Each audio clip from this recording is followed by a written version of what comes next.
we're CMS, so I guess to link up from there in terms of a call to missions. So I went on a short-term mission trip to Uganda in 2006 with a team from my church in Savannah, and that was when we got the call to say, God is saying, hey, I want you to be in Uganda working for me.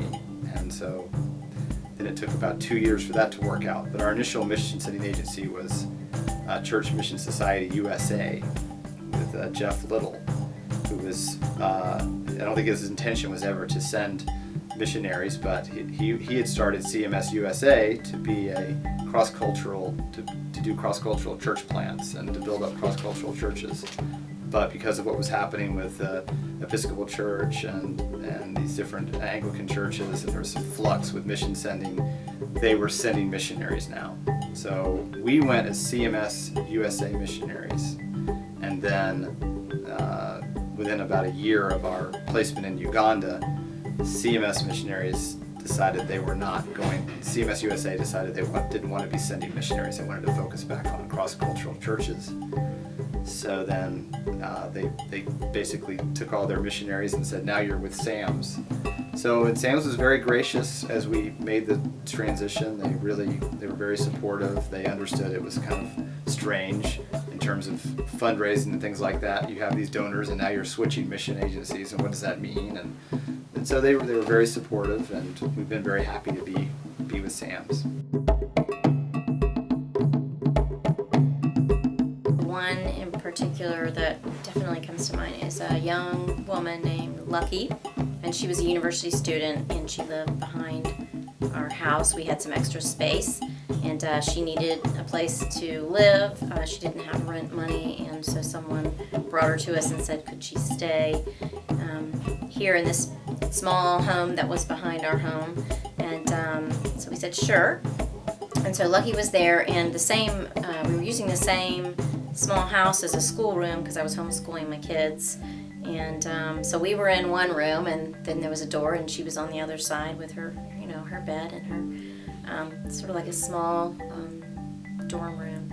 And she was great, and she was involved in church ministry at the university, and it was just really nice to get to know her. My kids enjoyed interacting with her. So when we came back to the U.S., she sent Brian an email, and it was really really exciting to see that the Lord had been working on her through her witnessing just sort of our lives as missionaries. She felt like that the Lord was calling her too to be a missionary in Africa, and so she is currently pursuing, or she's had an offer to work in Tanzania at a girls' school, serving as a missionary. So I believe for her home, she's raising funds still in Uganda to go, so that was pretty exciting to see. And she kind of said she got that call as she sort of witnessed what our family was doing, and she felt that same call to live out the Great Commission in a foreign place to her. So that was something that you don't expect is going to happen, but you see a fruit that God does in someone's life just by being there. Obviously, when it comes to support here, you can't be in Uganda with your family without financial support. So without the support in the U.S., you just simply can't. You can't afford to be a missionary. Certainly, we felt prayer.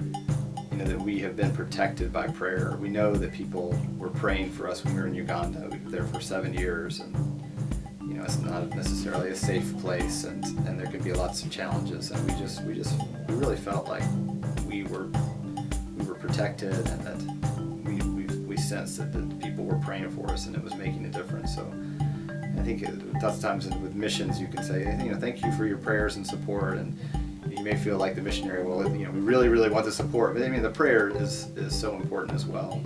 And we have people that would come and visit from time to time. We had one particular couple, Clark and Carol Smith, that regularly would come to to Uganda for short-term mission trips, and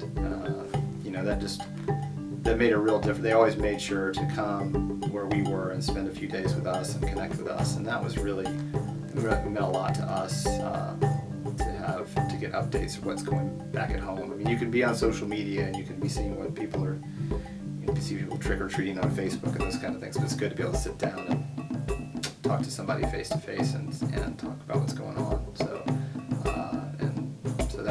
that was a really great way of people supporting us.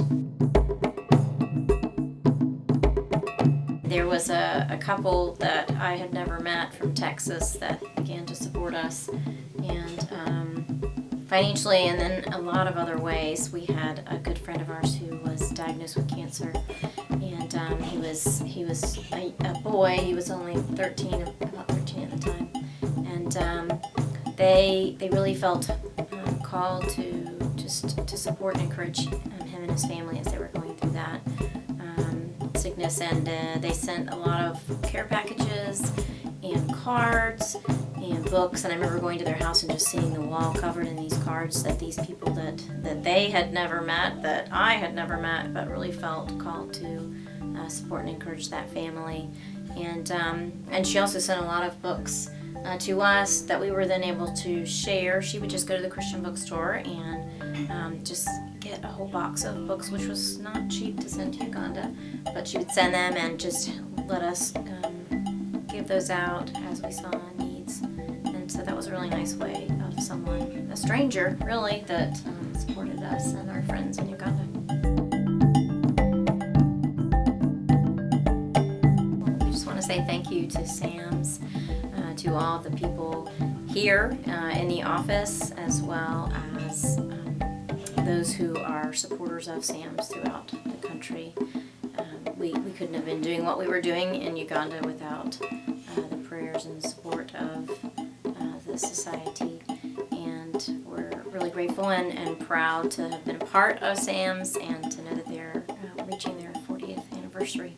We've just felt the love and the wisdom that comes from SAMS to missionaries is really valuable, and we just look forward to seeing what the next 40 years will bring with SAMS. It's going to be an exciting time, I think.